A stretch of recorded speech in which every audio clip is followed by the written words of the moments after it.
మరి నీ భర్తకు నువ్వు లోబడటం బాధ్యత కాదా? ఆలోచించి. పిల్లలకొక రూలు, నీకొక రూలా?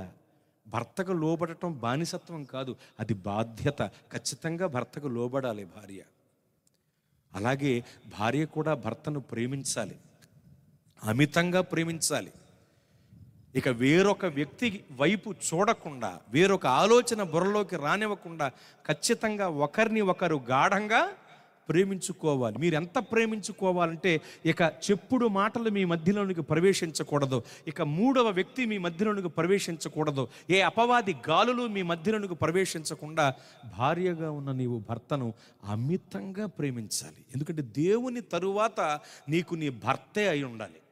అంతగా ప్రేమించాలి భర్తని. నువ్వు ప్రేమిస్తున్నావా? వెనకటకు ఒక ఆయన అన్నాడండి, మగవాళ్ళు చదువుకుని ఉద్యోగం సంపాదించి సెటిల్ అయిపోతారు, మరి నీ భర్తకు నువ్వు లోబడటం బాధ్యత.